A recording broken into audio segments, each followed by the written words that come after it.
Hello students, आज हम बात करेंगे एटॉमिक ऑर्बिटल और मॉलिक्यूलर ऑर्बिटल के बीच के डिफरेंस के बारे में। तो चलिए शुरू करते हैं। So atomic orbital is a 3D space around nucleus.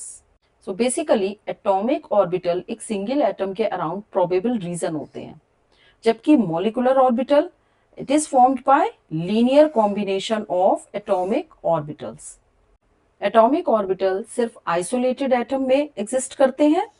That means जब एक एटम अकेले होता है तब उसके इलेक्ट्रॉन्स स्पेसिफिक एनर्जी लेवल या शेप में मूव करते हैं, जिसे हम ऑर्बिटल कहते हैं। जबकि मॉलिक्यूलर ऑर्बिटल पूरे मॉलिक्यूल में एग्जिस्ट करता है। दैट मीन्स कि जब एटम्स बॉन्ड बनाते हैं उनके एटॉमिक ऑर्बिटल कंबाइन होकर मॉलिक्यूलर ऑर्बिटल बनाते हैं, जहां इलेक्ट्रॉन पूरे मॉलिक्यूल के लिए शेयर्ड होते हैं। अब एटॉमिक ऑर्बिटल के केस में each orbital can hold a maximum 2 electron with opposite spin. That means कि एक ऑर्बिटल में केवल 2 इलेक्ट्रॉन एग्जिस्ट कर सकते हैं और वो भी अपोजिट स्पिन के साथ। मॉलिक्यूलर ऑर्बिटल के केस में भी एक ऑर्बिटल में मैक्सिमम 2 ही इलेक्ट्रॉन होते हैं, but it can be bonding और एंटी बॉन्डिंग। अब नेक्स्ट डिफरेंस क्या है?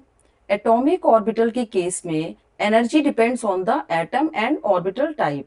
तो हर एटम के ऑर्बिटल की अपनी एक एनर्जी लेवल होता है। जब हम इलेक्ट्रॉन को ऑर्बिटल में प्लेस करते हैं तो लोअर एनर्जी का ऑर्बिटल पहले फिल होता है, जैसे कि एस ऑर्बिटल पहले फिल होता है, उसके बाद p and then d and then f. ये हम एक ही शेल की बात कर रहे हैं, क्योंकि 1s ऑर्बिटल सबसे लोअर एनर्जी का होता है और न्यूक्लियस के सबसे करीब होता है, तो ये सबसे ज्यादा स्टेबल होता है। 2s ऑर्बिटल थोड़ा हाई एनर्जी का होता है, क्योंकि ये न्यूक्लियस से थोड़ा सा दूर होता है। और 2p ऑर्बिटल ये भी हायर एनर्जी का होता है, क्योंकि इसका शेप न्यूक्लियस से दूर होता है। तो जो ऑर्बिटल न्यूक्लियस के करीब होता है वो स्टेबल होता है और उसकी एनर्जी लो होती है, और जो ऑर्बिटल न्यूक्लियस से दूर होते हैं वो लेस स्टेबल होते हैं और उनकी एनर्जी बहुत हाई होती है। अलग अलग एटम में सेम टाइप का ऑर्बिटल भी डिफरेंट एनर्जी रख सकता है, जबकि मॉलिक्यूलर ऑर्बिटल के केस में एनर्जी डिपेंड्स ऑन कॉम्बिनेशन। इनके केस में बॉन्डिंग मॉलिक्यूलर ऑर्बिटल सबसे ज्यादा स्टेबल होते हैं as compare to parent atomic orbital, जिनसे कि कंबाइन होके बॉन्डिंग मॉलिक्यूलर ऑर्बिटल या एंटी बॉन्डिंग मॉलिक्यूलर ऑर्बिटल बनते हैं। सबसे ज्यादा हायर एनर्जी के एंटी बॉन्डिंग मॉलिक्यूलर ऑर्बिटल्स होते हैं और लेस स्टेबल होते हैं, क्योंकि जब दो एटॉमिक ऑर्बिटल कंस्ट्रक्टिव वे में ओवरलैप करते हैं तो बॉन्डिंग मॉलिक्यूलर ऑर्बिटल बनते हैं, और इसका energy level parent atomic orbital से कम होता है, क्योंकि इलेक्ट्रॉन की स्टेबिलिटी बढ़ जाती है। और पेरेंट एटॉमिक ऑर्बिटल की जो एनर्जी होती है वो मीडियम होती है, ना तो वो बहुत ज्यादा स्टेबल होते हैं और ना ही बहुत ज्यादा अनस्टेबल। और जब ये एटॉमिक ऑर्बिटल डिस्ट्रक्टिव ओवरलैप करते हैं तो एंटी बॉन्डिंग मॉलिक्यूलर ऑर्बिटल बनते हैं। ये इलेक्ट्रॉन को अनस्टेबल कर देते हैं, इसलिए इनकी एनर्जी सबसे हाई होती है। अब एटॉमिक ऑर्बिटल के केस में हर ऑर्बिटल की एक स्पेसिफिक शेप होती है, जैसे कि S orbital spherical in shape होता है, पी डंबल शेप का होता है और डी क्लोवर लीफ का। जबकि molecular orbital can be sigma और पाई, और इनकी शेप जो होती है वो ओवर द मॉलिक्यूल एक्सटेंड करती है, क्योंकि सिग्मा ऑर्बिटल में इलेक्ट्रॉन डेंसिटी बॉन्ड एक्सेस के ऊपर होती है, जबकि पाई ऑर्बिटल में इलेक्ट्रॉन डेंसिटी एक्सेस के ऊपर या नीचे होती है। तो ये ऑर्बिटल पूरे मॉलिक्यूल पे स्प्रेड होते हैं, सिर्फ एक एटम तक लिमिटेड नहीं रहते। दैट मीन्स इलेक्ट्रॉन मॉलिक्यूल के अक्रॉस डीलोकलाइज्ड होते हैं। अब क्योंकि मॉलिक्यूलर ऑर्बिटल की शेप पूरे मॉलिक्यूल तक एक्सटेंड होती है, इसलिए इलेक्ट्रॉन्स एक एटम तक कन्फाइंड नहीं रहते।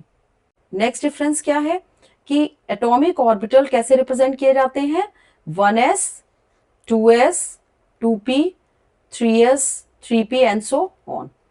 जबकि मॉलिक्यूलर ऑर्बिटल या तो सिग्मा होते हैं या पाई ऑर्बिटल होते हैं, उसमें हाफ एंटी बॉन्डिंग के और हाफ बॉन्डिंग के। तो इनको कैसे रिप्रेजेंट करते हैं?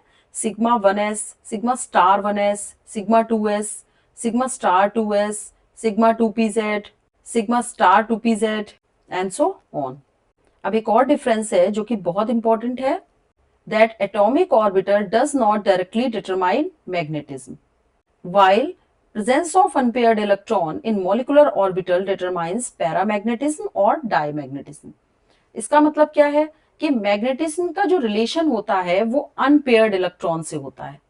अगर सारे इलेक्ट्रॉन पेयर्ड होते हैं तो मॉलिक्यूल क्या हो जाता है, डायामैग्नेटिक.